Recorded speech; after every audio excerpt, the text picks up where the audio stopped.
जय श्री महाकाल महादेव का फलित ज्योतिष शास्त्र में आपका स्वागत है। रोज की तरह फिर मैं लेकर आया हूं आज पुनः वैदिक ज्योतिष के अनुसार। आज हम चर्चा करेंगे वैदिक ज्योतिष में घटने वाले योग पर, जो कि अन्य विभिन्न राजयोगों के अंतर्गत आने वाले योग पर हम चर्चा करने जा रहे हैं। तो भद्र योग और धर्म योग, जैसे कि आप थंबनेल में देख ही चुके होंगे कि भद्र योग और धर्म योग की परिभाषा पर हम चर्चा कर लेते हैं। तो सबसे पहले डेफिनेशन क्या है भद्र योग की, आप स्क्रीन पर देख पा रहेंगे। यदि आप चाहे तो इसका स्क्रीनशॉट ले सकते हैं। तो बात कर लेते हैं सबसे पहले भद्र योग की। भद्र योग का निर्माण कब और किन ग्रहों से मिलकर और कौन सी स्थिति पर इसका निर्माण होता है, इस पर सबसे पहले हम डेफिनेशन पर चर्चा कर लेते हैं। यदि जन्म कुंडली में चंद्र व बृहस्पति लगन से दूसरे घर में हो, अर्थात जन्म कुंडली में चंद्रमा और बृहस्पति मिलकर लगन से दूसरे घर में हो, जन्म कुंडली के दूसरे भाव में हो, और दूसरे भाव के स्वामी लगन से 11वें भाव में, अर्थात दूसरे भाव में जो राशि होगी उस राशि के प्लैनेट जन्म कुंडली के 11वें घर में हो, वह लग्नेश जो लग्न भाव में जो राशि होगी उसके स्वामी शुभ ग्रह से युक्त हो, तो भद्र योग का निर्माण जातक के कुंडली में घटित हो जाता है। मान लीजिए उदाहरण के अनुसार हम इसे टेवे में अप्लाई कर देखते हैं इन प्लैनेटों को। जैसे कि आप स्क्रीन पर देख पा रहेंगे, ये ब्लैंक टेबा है, इसमें हम राशियों को फिल स्क्रीन पर देख पाएंगे। ये सिंह लग्न की कुंडली। अब सिंह लग्न की कुंडली में हम भद्र योग का निर्माण करके देखते हैं। अब भद्र योग का निर्माण क्या है कि जन्म कुंडली में लगन से दूसरे घर में चंद्रमा और बृहस्पति बैठे होना चाहिए। चंद्रमा और बृहस्पति लगन से दूसरे घर में, ठीक, लगन से दूसरे घर में चंद्रमा और बृहस्पति की स्थिति बनानी चाहिए। अब चंद्रमा लगन से दूसरे घर में है, ये दूसरे भाव में, धन भाव में। अब धन भाव में जो राशि है, अर्थात लगन से दूसरे घर में कौन सी राशि है, यहाँ पर कन्या राशि। अब एकादश भाव में दूसरे घर के लॉर्ड बैठे होने चाहिए, तो यहाँ पर बुध देवता बैठ गए।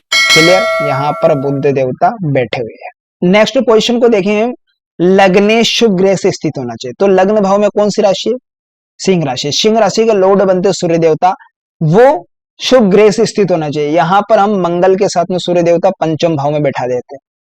ठीक है, सूर्य देव की स्थिति पंचम भाव में कर देते हैं मंगल के साथ में, शुभ ग्रह से युक्त है, क्योंकि अशुभ नहीं है यहाँ पे। तो ऐसी कंडीशन में ये भद्र योग का निर्माण जातक की कुंडली में घटित हो जाता है। अब इस योग में अगर किसी व्यक्ति का जन्म हो जाता है तो क्या फल होगा ऐसे व्यक्ति में? तो व्यक्ति एक तो बुद्धिमान होगा, अपने कार्य में कुशल व सफल तथा उच्च पदाधिकारी होता है। वैसे तो इस योग में समस्त जीवन काल में रहता है, और किंतु विशेष प्रभाव जो होगा ना 50 से 53वें वर्ष में की अवस्था में इसका दिखाई देता है भद्र योग का निर्माण। नेक्स्ट योग पर चर्चा कर लेते हैं, धर्म योग पर। यदि आप चाहे तो इसका स्क्रीनशॉट ले सकते हैं।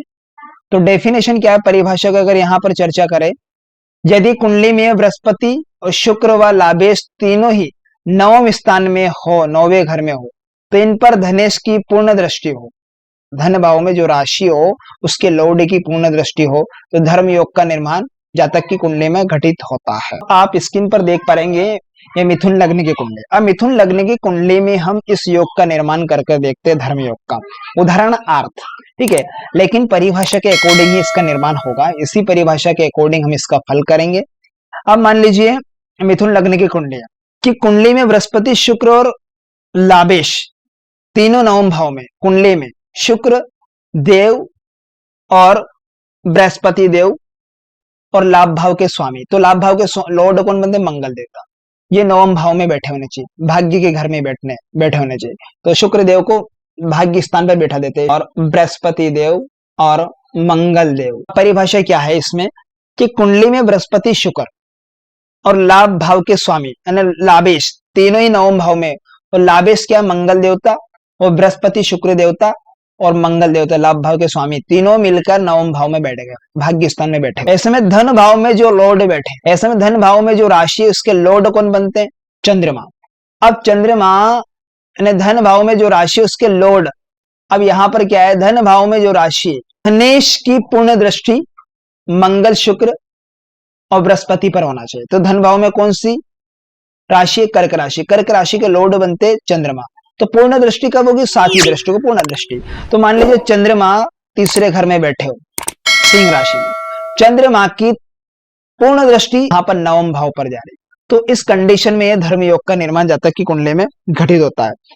अब पुनः इस परिभाषा को समझा देता हूं कि यदि बृहस्पति शुक्र और लाभेश तीनों की युति भाग्य स्थान में हो, यानी 9वें घर में बैठे हो। लाभ भाव के लॉर्ड कौन बनते हैं? मंगल देवता।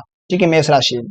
अब शुक्र बृहस्पति तीनों मिलकर भाग्य स्थान में बैठ गए, लेकिन धनेश की धन भाव में जो राशि कर्क राशि के लॉर्ड बनते चंद्रमा। धनेश की पूर्ण दृष्टि, तो चंद्रमा की पूर्ण दृष्टि यानी 7वीं दृष्टि मंगल शुक्र बृहस्पति पर डल रही, तो ऐसे में धर्म योग का निर्माण जातक की कुंडली में घटित हो जाता है। और इस योग में जन्म लेने वाला व्यक्ति दानी और संग्राम में रुचि रखने वाला होता है, हर जगह से विजय प्राप्त उसे होती है। तो इस प्रकार से ये धर्म योग और भद्र योग पर हमने चर्चा की। यदि आप चाहे तो इसका स्क्रीनशॉट ले सकते हैं। तो आशा करता हूँ आज का टॉपिक आपको बेहद ही इंटरेस्टिंग समझ में आएगा। तो मिलते हैं किसी नेक्स्ट वीडियो में, तब तक के लिए आप मुझे दीजिएगा इजाजत। नमस्कार मित्र।